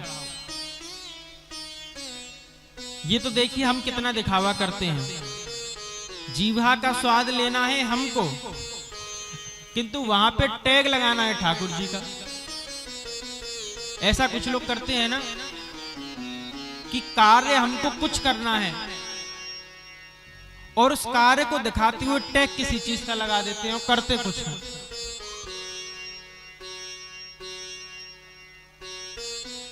यदि आपको ठाकुर जी से प्रेम हुआ है तो उसका ये लक्षण है कि जो वस्तु ठाकुर जी को प्रिय है, क्योंकि हम ये जानते हैं जब हम किसी से प्रेम करते हैं तो उस प्रेम में हम ये पहले पहचान करते हैं हमारे प्रियतम को क्या प्रिय है, इसको खाना क्या पसंद है, हम इसके लिए वही बनाएंगे। ठीक इसी प्रकार से उसके प्रिय का और अप्रिय का विचार किया जाता है। तो जब हम ठाकुर जी से प्रेम करते हैं और जब वो प्रेम का स्वरूप हृदय में आकर के बैठ जाता है, तब हम विचार करते हैं कि हमारे श्याम सुंदर को क्या प्रिय है, और जो उनको प्रिय होता है वही हम भोग में लगाते हैं। अपनी जीवा के लिए, अपने स्वाद के लिए कुछ नहीं लगाते हैं। आजकल तो लोग शब्दों का अर्थ ही बदल देते हैं, तोड़ मरोड़ के कुछ भी कहने लग जाते हैं। हम कुछ कह रहे हैं और यहां से अर्थ कुछ और निकाल लेंगे। हमारे कहने का भाव कुछ और है और अर्थ कुछ और निकल जाएगा वहां बैठे बैठे। एक शब्द कह दिया कि ठाकुर जी को बिना भोग लगाए आप कुछ भी मत पाइए, फिर अर्थ मालूम है क्या निकालते हैं? फिर अर्थ निकालते हैं कि यदि हम मैक्रोनी और पास्ता भी खा रहे हैं तो ठाकुर जी को भोग लगा के खाओ। इसका भाव ये नहीं है। इसका भाव सीधा सा ये है कि ठाकुर जी को जो प्रिय वस्तु हो और जो उनकी अप्रिय वस्तु, क्योंकि इष्ट एक ही रखना चाहिए, मंदिर में अधिक देवी देवताओं को नहीं रखना चाहिए। इसका कारण क्या है कि अनेक देवी देवताओं की पहली तो पूजा पद्धति अलग, दूसरा उनका प्रिय और अप्रिय अलग। भगवान विष्णु को चावल नहीं चढ़ाए जाते और गणपति जी को तुलसी नहीं चढ़ाई जाती। आपने सबको बटोर करके एक पूजा की अलमारी में रख लिया। अब भोजन का भोग लगाओगे तुलसी का दल डाल करके तो गणेश जी को क्या चढ़ाओगे, और बिना तुलसी के भोग लगाओगे तो ठाकुर जी को क्या चढ़ाओगे। आपके जो इष्ट हैं, यदि आपके नारायण इष्ट हैं तो नारायण को रखिए, और नारायण को क्या प्रिय है, हमारे श्याम सुंदर को क्या अप्रिय है, उसका विचार कीजिए।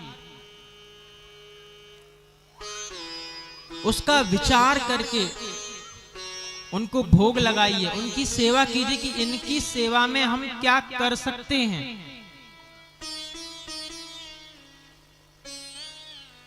उनकी सेवा में ऐसा नहीं करना, ऐसी भूल नहीं करनी कि हम कुछ भी करें और ये कह दें कि ठाकुर जी तो हमें क्षमा कर देंगे, दयावान है। दयावान है तो मुझे बताइए फिर ठाकुर जी ने नरक क्यों बनाए? उसमें भी तो आप ही को जाना है। आप हम ही जाएंगे, भूल करेंगे तो जाएंगे।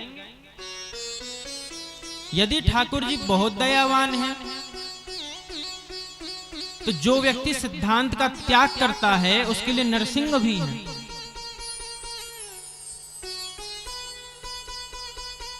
इसलिए सिद्धांत का त्याग नहीं। यहां पे गोपियां कहती हैं, हा नाथ रमण पृष्ठ क्वासी क्वासी महाभुज दास्यास्ते कृपणाया में सखे दर्शय सन्निधम। जैसे ही गोपियों ने पुकारा हा नाथ, तो कहते हैं कि ठाकुर जी प्रकट हुए, ठाकुर जी का एक स्वरूप प्रकट हुआ। और गोपियों ने पुकारा हा नाथ रमण, तो राधा रमण लाल प्रकट हो गए। गोपियों ने पुकारा प्रेष्ठ क्वासी क्वासी महाभुजा, प्रेष्ठ का अर्थ होता है वल्लभ, तो राधा वल्लभ लाल प्रकट हो गए। दास्यास्ते कृपणाया में सखे दर्शय सन्निधम, हम आपकी दासी हैं प्रभु, आप हमारे ऊपर कृपा कीजिए। और गोपियों का रोम रोम इस बात की प्रतीक्षा और आकांक्षा कर रहा था कि जल्दी से जल्दी श्री कृष्ण आए। पुनः पुलिनमागत्य कालिंद्या कृष्ण भावना समवेता जगो कृष्णम तदा गमन कांक्षिता। गोपियां श्री कृष्ण के विरह में डूबी हुई थी और देख रही थी कि हमारे श्री कृष्ण कब आवे। आगे गोपी गीत आता है, गोपी गीत का वर्णन है। तो आप सभी भाव से, सबसे पहले मैं यहां से बता दूं कि अभी आपने हमारा स्वागत किया। अब ये हम कोई भजन नहीं कर रहे, कोई कीर्तन नहीं कर रहे, ये गोपी गीत है, बड़ा मार्मिक गीत है श्रीमद् भागवत का, संस्कृत में। तो बड़े भाव से नेत्रों को बंद करके आप गोपी गीत का श्रवण करें। हम इसको गाएंगे और इसके भाव को समझने का प्रयास करें। हम इसके भाव का बाद में अर्थ भी करेंगे, क्योंकि ये संस्कृत में बड़ा मार्मिक गीत है जो गोपियां गाती हैं। और बीच में ये गोपी गीत जब हम गाएं तो कोई स्वागत करने नहीं आएगा कि भजन चल रहा है, ठीक है? इस बात का विशेष ध्यान रखेंगे। जयति सेधिकम् जन्मना व्रजः श्रयत इंदिरा शाश्वतत्र हि दयेत दृश्यता देशुतावका त्वयि धृता सवा त्वां विचिन्वते शरदुदाशया साधुजातसा सरसिजोदरा श्रीमुषादृशा सुरतनाथ ते अशुल्कदासिका वरदने नतो नेहा किं वधा विषजलात्यया व्यालराक्षसा वरशमारुता वेद्युतानला वृषमयात्मजा विश्वतो भया ऋषभते वयं रक्षितामुः न खलु गोपिका नन्दनो भवा न खेलदेहिनाम् अन्तरात्मदृक् विखनसाक्षितो विश्वगोप्तये सख उदेवान् शाश्वताकुले विरचिता भयं वृष्णिधूयते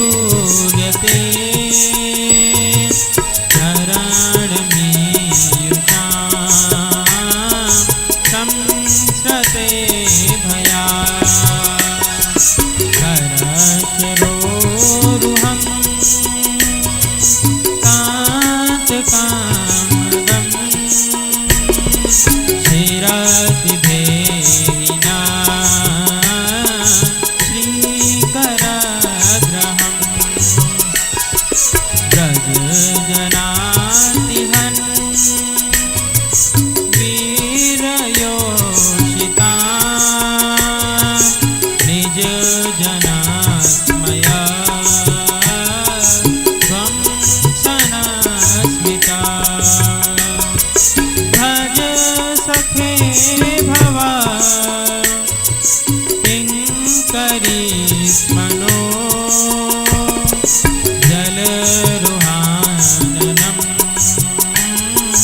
चारु दर्शय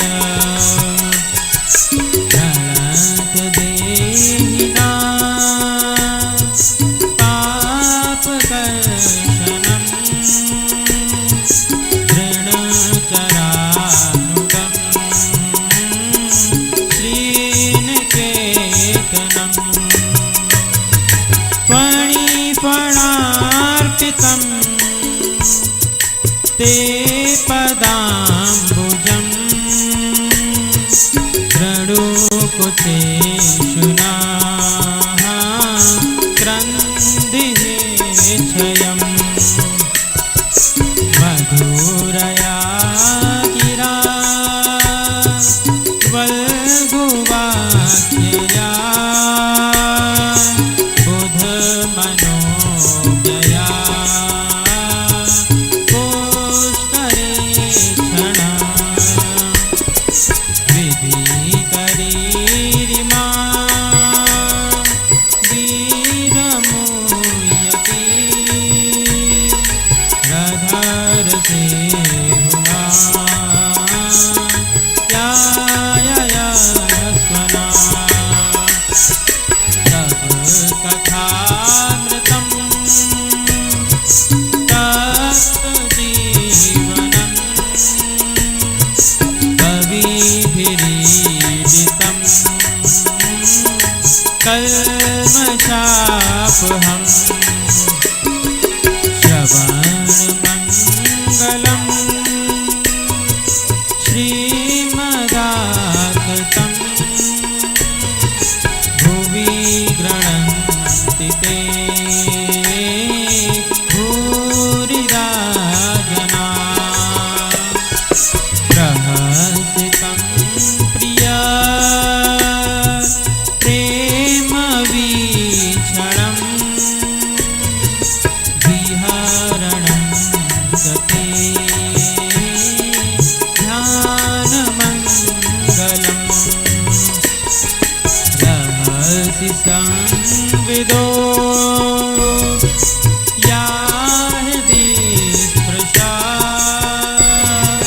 कुहकनो मनः शोभयन्तहि चलसि यत्प्रजा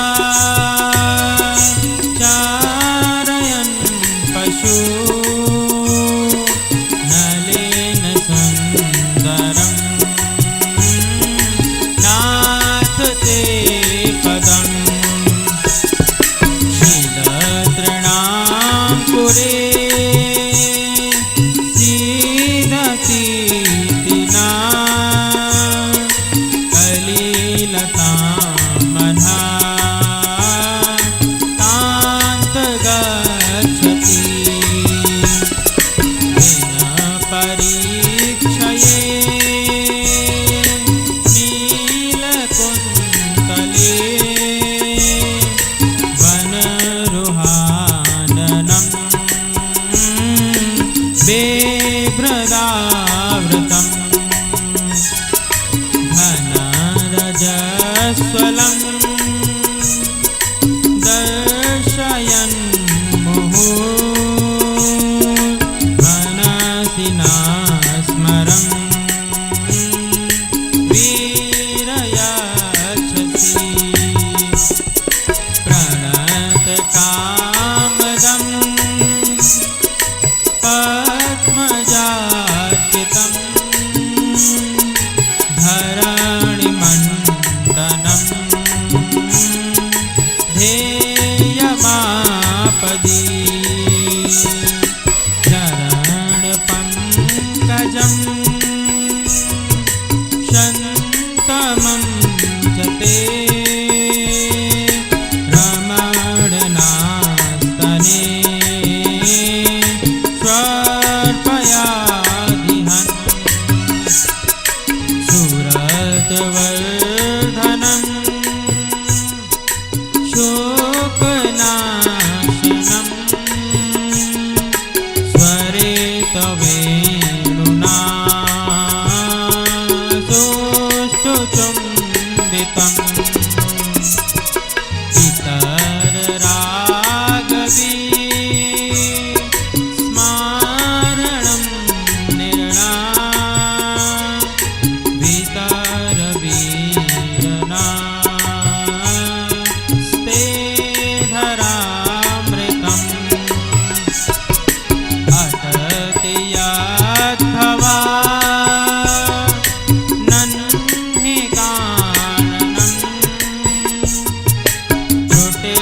युगायते काम पश्यताम् कुटिलकुन्तलं श्रीमुखं च ते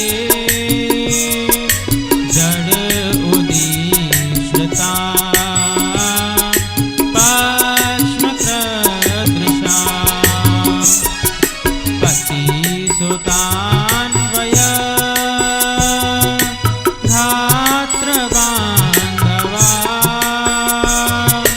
नतिविलङ्घते त्यच्युता गता गतिविदस्तवो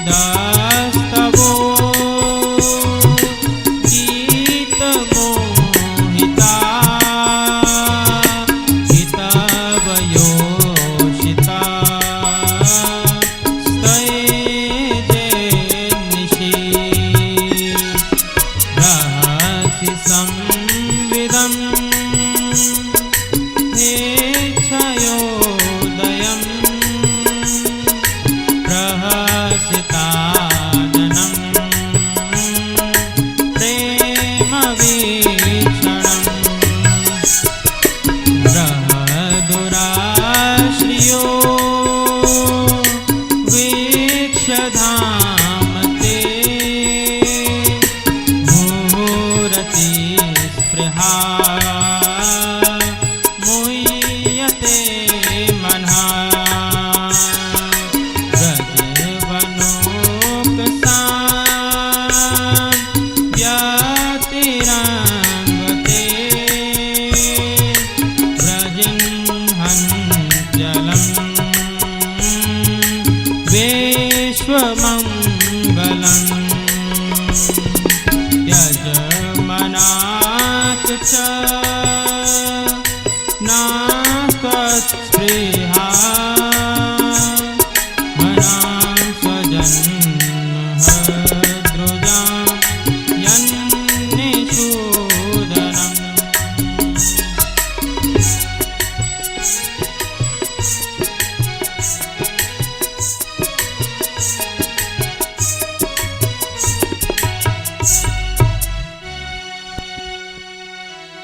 बोलिए वृंदावन बिहारी लाल की जय राधा रमण लाल की जय हो। यत्ते सुजात चरणाम्बुरुहं स्तनेषु भीता शने प्रियदधिमहि कर्कशेषु तेनाटवी मटसि तद्व्यथते न किंस्वत् कुरुपादिभिर्ब्रह्मतिधि भवदायुषाम्ना। ये गोपी गीत है, भागवत जी का बड़ा सुंदर गीत है जिसमें गोपियां कहती हैं कि प्यारे तुम्हारे जन्म के कारण वैकुंठ आदि लोकों से भी व्रज की महिमा बढ़ गई है। व्रज के जो लोग हैं वो वैकुंठ की प्राप्ति करना नहीं चाहते। क्यों? क्योंकि वैकुंठ से अधिक सर्वाधिक प्रिय जो है हमको क्या है? व्रज भूमि है। बड़े बड़े देवता व्रज की भूमि में जन्म लेना चाहते हैं, व्रजवास चाहते हैं। ब्रह्मा जी भी यहाँ पे एक छोटा सा कीट बनना चाहते हैं। ठाकुर जी के जहां जहां जिस जिस स्थान पर चरण पड़े हैं वो स्थान तीर्थ हो गया है, उसकी तीर्थ की महिमा है। ठाकुर जी निरावरण चरणों से केवल वृंदावन भूमि में चले हैं, फिर उसके पश्चात द्वारका गए, फिर जहां भी गए निरावरण चरणों से कभी नहीं गए। चरण में पादुकाएं रखी, जब तक ठाकुर जी व्रज में रहे उन्होंने चरण पादुकाएं धारण नहीं की। इसीलिए व्रज की भूमि को अधिक धन्य मानते हैं, क्योंकि ठाकुर जी ने निरावरण चरणों से धरती का संस्पर्श किया है। और आज की अवस्था ऐसी है कि ब्रजरज ही लुप्त हो गई है। आज तो ब्रजरज जिसकी इतनी महिमा शास्त्रों में गाई गई है कि आज ब्रजरज हमको देखने को नहीं मिलती। सड़कें बन गई हैं बड़ी बड़ी। तीर्थों की महिमा का ध्यान करते हुए तीर्थों के स्वरूप को विकृत नहीं करना चाहिए, तीर्थों के स्वरूप को बचाव करना चाहिए। गोवर्धन की जब परिक्रमा करते हैं तो उसमें भी पैर में इतने कंकड़ और कांटे लग जाते हैं। आजकल व्यक्ति परिक्रमा करना दुर्लभ हो गया है, और पहले कच्चा रास्ता था तो आराम से परिक्रमा होती थी। तीर्थों के स्वरूप को ऐसा विकृत नहीं करना चाहिए कि कोई व्यक्ति अपने तीर्थों से ही दूर हो जाए। अब परिक्रमा करने कैसे जाए कि उसके चरणों में दर्द होने लग जाए, पैरों में कंकड़ चुभने लग जाए। ब्रज की रज ही लुप्त कर दी। जिस ब्रज रज की ऐसी महिमा संत जन बताते हैं कि जिसको आप माथे से लगा लें तो यमराज आपके पास न आवे, और नित्य ठाकुर जी सदैव आपके पास रहें, ऐसी अनुभूति सदैव आपको होती रहेगी यदि आप ब्रज रज को अपने माथे से लगाते हैं। ब्रजरज की बहुत महिमा शास्त्रों में गाई गई, और गोवर्धन में तो ऐसा बताया गया है शास्त्रों में कि यदि आप गोवर्धन जाते हैं तो वहां से गोवर्धन की एक पत्थर भी लेकर नहीं आना चाहिए, ये शास्त्रों में वर्णित। और यदि लेकर के आते हैं, जितना भारी पत्थर आप गोवर्धन से लेके आए हैं उतने ही किलो का सोना वहां छोड़ करके आए, तब पत्थर ले जा सकते हैं गोवर्धन का, ऐसे नहीं ले जा सकते, अन्यथा अपराध बनता है। ये गर्ग संहिता में लिखा है, आपको उतना किलो स्वर्ण वहां छोड़ के आना पड़ेगा। यदि आप गोवर्धन से पर्वत छोटा सा टुकड़ा भी लेकर के आए, उतना ही स्वर्ण वहां छोड़ना पड़ेगा। इसीलिए गोवर्धन यदि आप परिक्रमा के लिए जाएं तो बहुत ध्यान रखें कि वहां से कंकड़ भी ना लाएं। और काशी की तो ऐसी महिमा है कि काशी से गंगा जल भी नहीं लाते, वहां की धूल भी नहीं लाते, क्योंकि ऐसा माना जाता है कि यदि आप वहां से कुछ भी लेकर के आते हैं, क्योंकि काशी है मोक्ष की नगरी, और जहां वहां पर जितने कीट हैं, यदि आप मिट्टी या कुछ लेकर के आए और उसमें कोई जीव आ गया तो आपको अपराध लग जाएगा, क्योंकि उस जीव ने क्या तप करे होंगे कि काशी में जन्म लिया, मोक्ष की नगरी में, और आपने उसको काशी से दूर कर दिया। इसलिए वहां से कुछ लेकर के नहीं आते। यहां पे गोपियां कहती हैं कि हम ब्रज की गोपियां धन्य हैं। जब नंद बाबा रात्रि में स्नान करने के लिए गए थे तो वरुण देव के सैनिक पकड़ के ले गए नंद बाबा जी, और जब वरुण जी के सैनिक पकड़ के ले गए, नंद बाबा लुप्त हो गए, ब्रज में हल्ला मचा, तो ठाकुर जी वरुण लोग गए बाबा जी को बचाने के लिए। और जब ठाकुर जी गए तो वरुण देव तो प्रणाम करने लगे, आइए आइए प्रभु आइए, आपका स्वागत है स्वागत है। नंद बाबा देखे कि मेरा लल्ला इतना छोटा सा और वरुण के सैनिक इसका स्वागत कर रहे हैं, और वरुण देव इसके समक्ष हाथ जोड़ रहे हैं, ये कैसी लीला है। नंद बाबा ने सबसे जाके कह दिया अब तो ये बात, और सभी ग्वाल बाल जब उनके पास आए ठाकुर जी के पास तो कहने लगे, लाला आज तो तू हमको वैकुंठ के दर्शन करा, हम भी देखना चाहे कि वैकुंठ तेरा लगतो कैसो है। ठाकुर जी ने कहा वैकुंठ का दर्शन करना है? बोले हाँ करना है, चलो यमुना जल में। और यमुना जल में गए, वैकुंठ का दर्शन किया। वहां पे बड़े शेषनाग 1000 फण वाले, और उस पे विराजित नारायण, और जैसे ही पास जाने का प्रयास करें तो शेषनाग फुसकार मारे।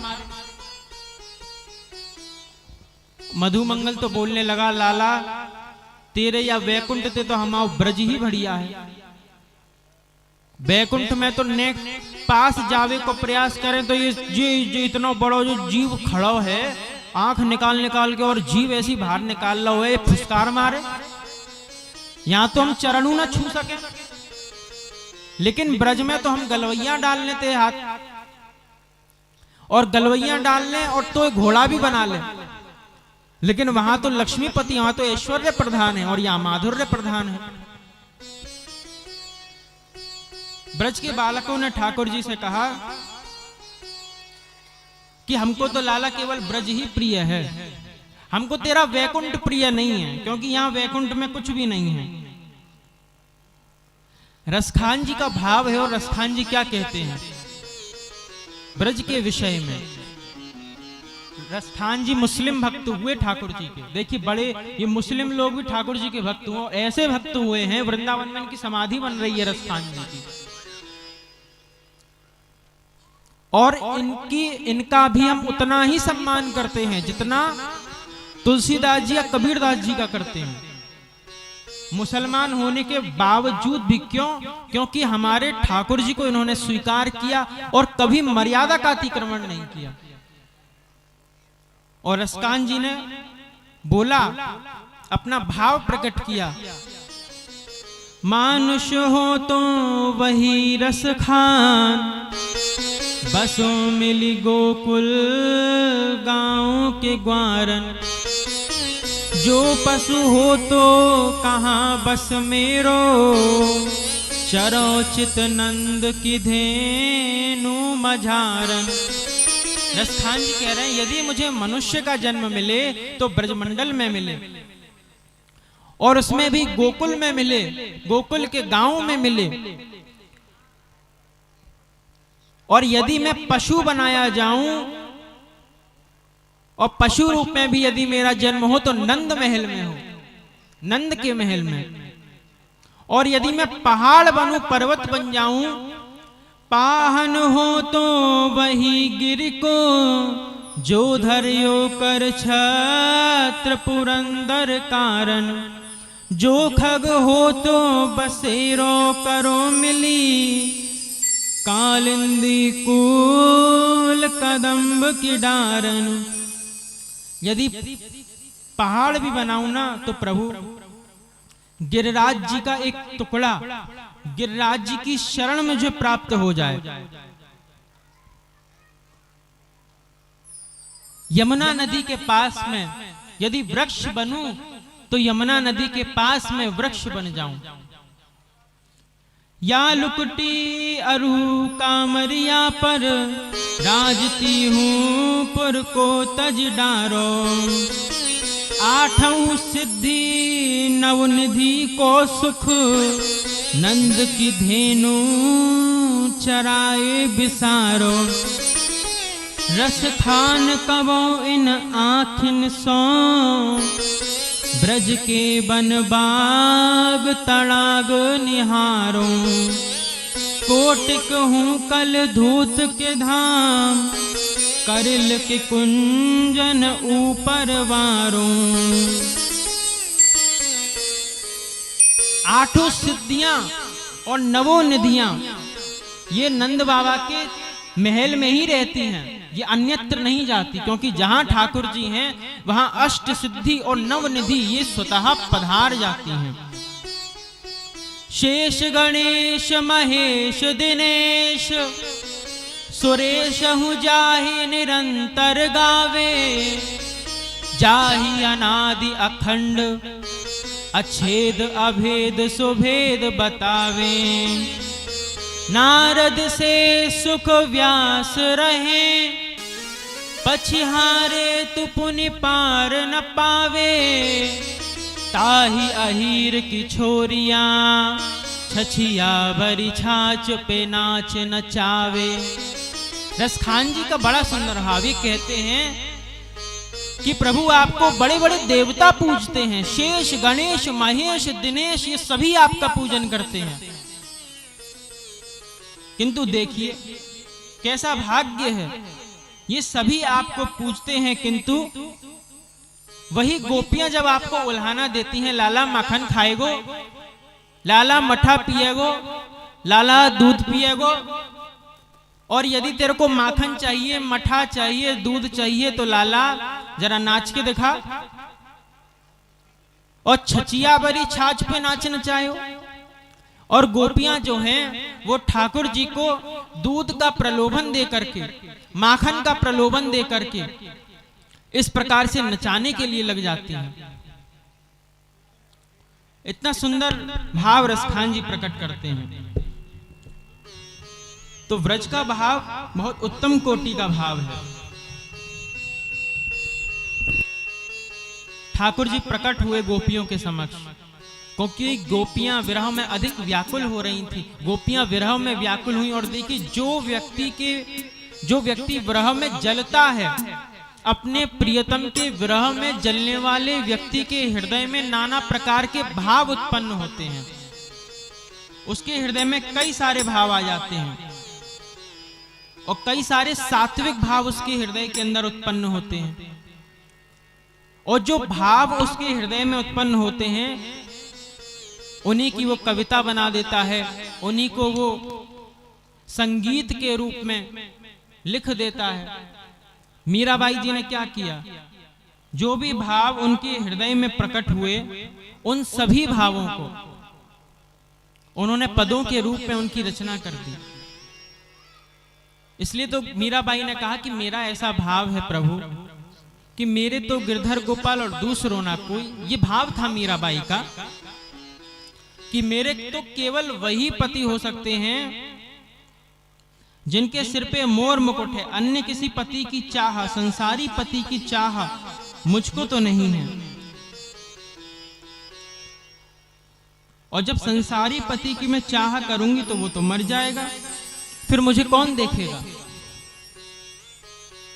किंतु ठाकुर जी जो हैं वो जन्म मरण के सदा रक्षक हैं।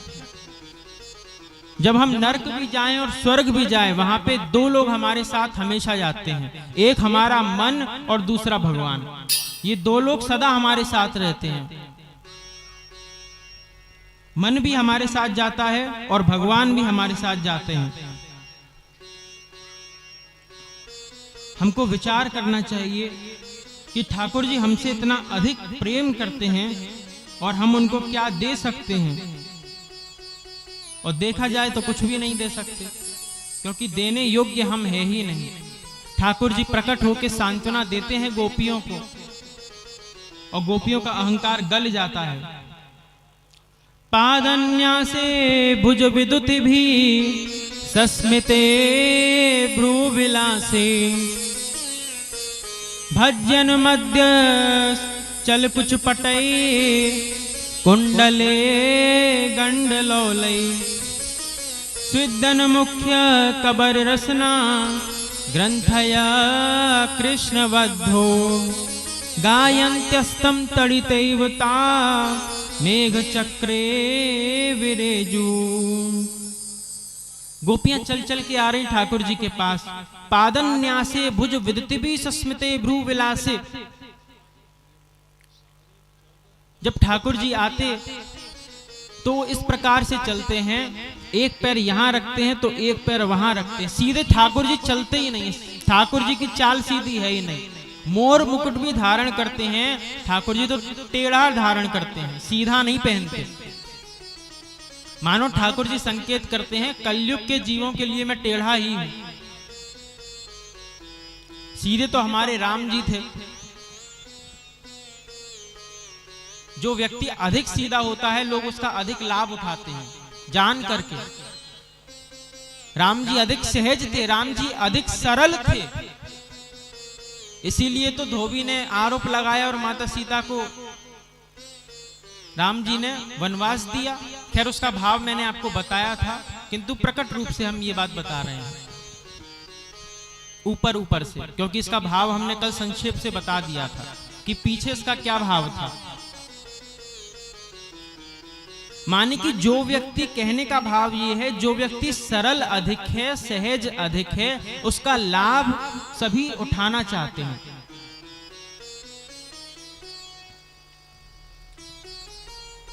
ठाकुर जी कहते हैं कि मैं सीधा नहीं हूं, मैं सीधों के लिए सीधा हूं और टेढ़ों के लिए टेढ़ा हूं। जो व्यक्ति सीधा है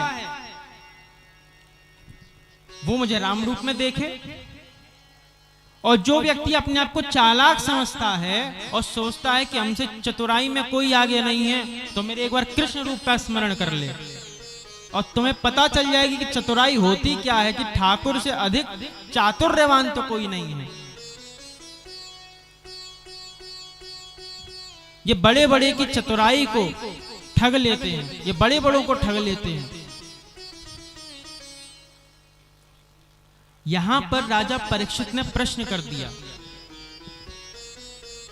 सुखदेव जी से, जो भाव आपके हृदय में आ सकते हैं, जो भाव, जो प्रश्न आपके हृदय में उठ सकते हैं, उन सभी का समाधान सुखदेव जी ने भागवत जी में किया। और वही प्रश्न परीक्षित जी ने पूछे, क्योंकि परीक्षित जी ने इस भाव से प्रश्न पूछे कि कलयुग के जीव हैं, क्योंकि उन्होंने लोक कल्याणार्थ सुखदेव जी से भागवत जी का श्रवण किया। परीक्षित जी पूछते हैं शुकाचार्य जी से, संस्थापनाय धर्मस्य प्रशमाये तरस्य च अवतीर्णो हि भगवान अंशेना जगदीश्वरा। ठाकुर जी तो जगत में धर्म की रक्षार्थ अवतार लेते हैं, किंतु ठाकुर जी ने गोपियों के संग रास क्यों रचाया? क्या ये मर्यादा का उल्लंघन ठाकुर जी ने नहीं किया? परीक्षित जी ने ऐसा प्रश्न कर दिया सुखदेव जी से। तो आप यहां ध्यान देंगे कि जब कृष्ण जन्म हुआ था तब उसमें हमने एक श्लोक बोला था, तम अद्भुतम बालकम भुजेक्षणम चतुर्भुजम शंख गदा युधायुधम। माने कि ये बालक जो है वो अद्भुत है। यदि परीक्षित जी को प्रश्न करना था तो प्रश्न तो पहले ही हो जाता, क्या परीक्षित जी ने भागवत ठीक से सुनी नहीं थी? क्योंकि शुकाचार्य जी पहले ही वर्णन कर चुके थे कि परीक्षित, ये बालक कोई साधारण बालक नहीं है, तम अद्भुतम, ये बालक अद्भुत है। बोल दिया था ना पहले कि बालक अद्भुत है। अद्भुत है तो अद्भुत में वो कुछ भी करे, कोई प्रश्न बन ही नहीं सकता, क्योंकि सामान्य मानव की अपेक्षा जो सामान्य बालक करता है उसकी अपेक्षा वो बालक तो अद्भुत है। किंतु बात ऐसी नहीं है। परीक्षित जी महाराज ने प्रश्न इस भावना से किया कि कलयुग के जीव नहीं समझ पाएंगे। सा कथम धर्म सेतूना वक्त कर्ता अभिरक्षिता प्रतिपन्ना चिरद ब्रह्मन परदारा विमर्शनम। भगवान ही सभी के कर्ता और धर्ता हैं, तो आप मुझे बताइए। तो शुकाचार्य जी वर्णन करते हैं और परीक्षित जी को उनके प्रश्न का उत्तर देते हैं और कहते हैं, देखो राजन, ध्यान देना, जिस प्रकार से सूर्य, अग्नि और भगवान ये कोई भी कार्य करें, किंतु जो महापुरुष होते हैं वो यदि कोई कार्य करते हैं तो उनको दोष की प्राप्ति नहीं होती। जैसे भगवान शंकर ने हालाहाल विष पिया, अब कोई व्यक्ति कहे हम भगवान शंकर की तरह भांग पिएंगे, तो पहले तुमको विष पीना पड़ेगा। भगवान शंकर ने तो हालाहाल भी पिया था। पूरा, यदि आपको पूरा रूप धारण करना है, यदि चरित्र को पूरा स्वीकार करना है तो पूरा स्वीकार करो ना, आधा अधूरा क्यों स्वीकार करते हो? लोग कहते हैं ठाकुर जी ने रासलीला करी। अरे ठाकुर जी ने गोवर्धन पर्वत भी तो उठाया। रासलीला करने से पहले की कथा गोवर्धन की है, रासलीला पहले नहीं हुई, गोवर्धन की लीला पहले हुई। तो इतना लंबा चौड़ा पहाड़ ठाकुर जी ने इकन्नी उंगली पर धारण कर लिया, बाद में रासलीला की कथा आती है। यहां तो आपसे पत्थर नहीं उठेगा भारी। ठाकुर जी सर्व समर्थ हैं, कर्तुम अकर्तुम अन्यथा कर्तुम सर्व समर्थ ईश्वर। जो सर्व समर्थ है वो ईश्वर है। जिस प्रकार से भगवान शंकर की नकल कोई व्यक्ति नहीं कर सकता, कोई विष नहीं पी सकता, कोई उनका रूप बनाकर के नहीं घूम सकता, उसी प्रकार से ठाकुर जी की लीला का भी अनुकरण कोई नहीं कर सकता। यदि आपको ठाकुर जी को वास्तविकता में जानना है, भगवान ने जो कहा है वो करिए, जो किया है वो मत करिए, उस पे ध्यान नहीं। जो भगवान ने किया है वो आपको करना नहीं है, आपके जीवन के लिए वो उपयोगी नहीं है जो भगवान कर रहे हैं। जो भगवान बोल रहे हैं कि तुमको ये करना है, उपदेश दे रहे हैं, वो करना है। तो भगवान श्री कृष्ण ने गीता में उपदेश किया है कि तुम्हारे लिए क्या उपयुक्त है। भागवत जी के अंतर्गत एकादश स्कंद में उद्धव गीता भी आती है। वहां पे तो थोड़ा कम बताया अर्जुन को 700 श्लोकों में, किंतु यहाँ पूर्ण रूप से व्याख्यान उद्धव जी को किया गया। उसमें बताया गया इतने प्रकार की प्रतिमाएं होती हैं और ये मेरी पूजन पद्धति का विधान है। अब वहां पे तो युद्ध छिड़ने वाला था, तो अर्जुन को केवल मोटिवेशन देनी थी ठाकुर जी को, तो उस भाव से उन्होंने उनको बताया। तो यहाँ पे शुकाचार्य जी ने बताया कि जिस प्रकार से देखो राजा परीक्षित, जो महापुरुष होते हैं, जो भगवान होते हैं, उनको दोष नहीं लगता। जिस प्रकार से जो एक कमल का पुष्प होता है वो कीचड़ में खिलता है किंतु उससे निर्लिप्त रहता है, भगवान भी सारे कार्य करते हैं किंतु पाप और पुण्य से परे रहते हैं। ना उनको पाप लगता है और ना ही उनको पुण्य लगता है। पाप और पुण्य जीव को लगता है। इसीलिए हम और आपका जो शरीर है वो मनुष्य लोक में है, क्योंकि मनुष्य का जो शरीर है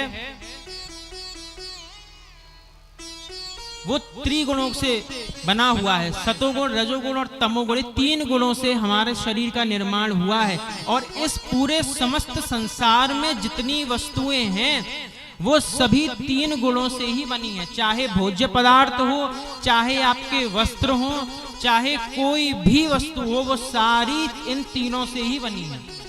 क्योंकि भोजन में भी सात्विक राजस तामस होता है, वस्त्रों में भी सात्विक वस्त्र, राजसिक वस्त्र और तामसिक वस्त्र होते हैं।